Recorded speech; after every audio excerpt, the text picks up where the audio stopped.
Ane Wachie, hello. My name is Jennifer David. I'm here to talk about truth and reconciliation. We've heard this phrase, but what does it mean? So I'm going to talk first about truth. When I talk about truth, what I'm talking about is uncovering, discovering, learning the truth about Canada's colonial history. And I'm not talking about Indigenous history here. I'm talking about Canada's history. And that includes the colonial history of this place that we now call Ottawa. And what about reconciliation? What does it mean to reconcile with Indigenous people, as in to come back together or to restore to harmony? When we probably were never in a place that was a good place. Do I have to go back 300 years? Maybe never. But I am going to use that word because of something that retired Senator Murray Sinclair said. He was the chair of the Truth and Reconciliation Commission, or the TRC for short, which looked at the legacy of the Indian residential school system here in Canada. What he said was, reconciliation is about restoring the balance to the relationship between Indigenous and non-Indigenous peoples. And I'm going to use that phrase. And I'm going to give you a few examples of what truth and reconciliation look like here in Ottawa. And I'm always going to remind everybody that it's truth before reconciliation. So first of all, my truth. My name is Jennifer David. I am of mixed ancestry, and I come from a place we call Omashkego, or Mushkegowuk territory, which is Treaty 9 territory, otherwise known as Northeastern Ontario. And I belong to the Chapleau Cree First Nation.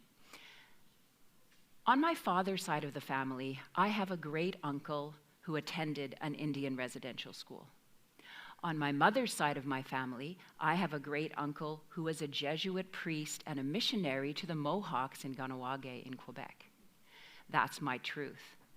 But how do I reconcile that? The settler and Indigenous commingling of blood within me and that ancestry. It can be complicated and uncomfortable. But if my parents never came together, I would not be here. So I have to acknowledge that. And what I would say is reconciliation is that for all of us. It can be uncomfortable, which is something that Senator Murray Sinclair also said. And for me, reconciliation means coming to terms with and understanding this history and my ancestry. We have to be honest about our collective past. We have to come together. We have to acknowledge where we come from and who we are. And we have to move forward together. That is reconciliation. Now, here's a truth about the land. We had a lovely opening from our knowledge keeper, Monique, and she talked about the fact that we are on unceded and unsurrendered Anishinaabe Algonquin territory. That is truth. But who cares? We hear these land acknowledgments all the time, and if we want true reconciliation, we have to move beyond simple performative saying of whose land we're on. If I stole your pen or your laptop or your water bottle and I said, oh, thank you, I acknowledge that this is your water bottle, but then I keep it and don't do anything, you would see the dishonesty of that. And how is it any different when we do these land acknowledgements? Reconciliation has to have action to it. So for me, what it has meant is I have reached out to and learned from Algonquin elders. I have read books by Algonquin authors. I have attended Algonquin events. And I have given thanks for this land that I now call home, which has been taken care of by the Algonquins since time immemorial. That is reconciliation. What are you going to do next time that you hear or you need to do a land acknowledgement wherever you live? Now, here's a truth about the ways that we frame history. Has anybody ever been to the lookout behind the National Gallery? Okay, it used to be called Nepean Point. It's been there over 100 years. And when it was established, they had a statue. And that statue was of Samuel de Champlain. He was the first European to traverse down what's now known as the Ottawa River. But he wasn't the only statue. There was a second statue that looked like a subservient figure at the feet of Champlain, known as the Indian Scout. Now, this scout was supposed to be portraying kneeling in a canoe, guiding Champlain. Except there's no canoe. He's mostly naked. He's quite well defined and, well, very stereotypical and very stoic. Not really a good look. So about 80 years later, in the mid-1990s, a group of people protested about it. So that statue was removed to Majors Hill Park, where it languished for about 30 years or so. That is truth. But what about reconciliation? Well, Nepean Point is now known as Kiweki Point, and Kiweki is an Algonquin word that means returning to one's homeland. And that particular statue, well, it is no longer at the feet of Champlain. It has been returned to Kiweki Park, but he has a pride of place, and he's now known as Kitchissippi Omamawinini Anishinaabe, which simply means a human, an Algonquin man. And so he now has pride of place overlooking the river, returned to his homeland. That is reconciliation. Now here's a truth about words. Anybody know the origin of the name of our city? One of them comes from the word Ottawa. The Ottawa were a nation that were from the north shores of Lake Huron. They were not from around here, but they traded here, and Champlain, again, mistook the Ottawa for the people who were from here. So we end up with a name of our city that's not at all related to the people who are actually from here, and we've erased who those people are. That's the truth. And who are those people? Well, we've heard this word Algonquin. And unfortunately, that word Algonquin is also not the word that the people have for themselves. I've been told they use the words Omamawinini and Kitchissippirini, the great river people. The river was the Kitchissippi. We've now renamed a road the Kitchissippi-Mikan. And so this is the truth about words. But reconciliation means we need to understand, and there are people who still use that word for themselves. But for us, reconciliation means reconsidering words that we think we know. And what are the Algonquin words for the place names and the places that we all have called home and we know best? Reconciliation is going to be about rethinking some of those words and some of those names. Now, here's a truth about Indian residential schools.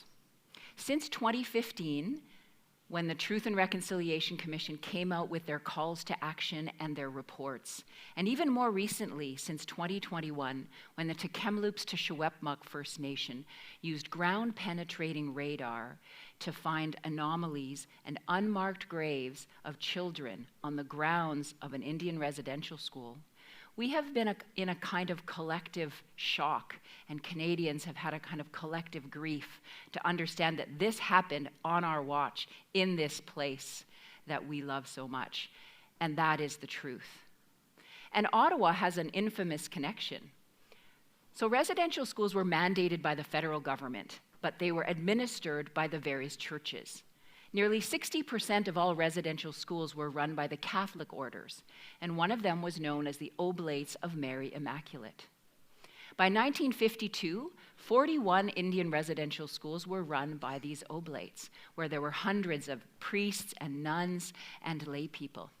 And where did many of them get trained before they went to those places? Here at the College of Bytown, which was a Catholic college, and it's now known as the University of Ottawa. That is the truth. But what about reconciliation? A few weeks ago, on September 30th, we had the National Day for Truth and Reconciliation, which is an opportunity to honor the children who went to these places. And since we call them survivors, we know that it really had very little to do with school. The survivors talk about abuse, and they talk about malnutrition, and they talk about torture, and they talk about disease, and they talk about death, and this is the truth. And when we talk about reconciliation, all of us have to think about what are we going to do about what's happened in the residential schools and the intergenerational impacts of those schools. That's going to be reconciliation. And for you, how will you learn about a residential school that was closest to where you now live or where you grew up and the implications of that? That is reconciliation. And as for the University of Ottawa, in 2022, the university appointed its very first Indigenous chancellor in Claudette Commanda, who happens to be Anishinaabe Algonquin. And when she accepted this post, she said, "I'm very proud to be an Algonquin person to carry this title, to give more visibility on campus to Algonquin people, our history, our ways of knowing, our ways of being." So as you go forward in reconciliation, how are you thinking about and incorporating Algonquin ways of knowing and Algonquin ways of being? And if you're affiliated with the University of Ottawa, how are you helping to ensure that education going into the future is better than the education in the past? This is reconciliation. And finally, I have a story about an island just a stone's throw from here, between Ottawa and Gatineau, called Victoria Island. Prior to European arrival, that island was an important trading place. And even up until recently, anybody could go to this island and learn about Algonquin presence. Unfortunately, it's currently closed.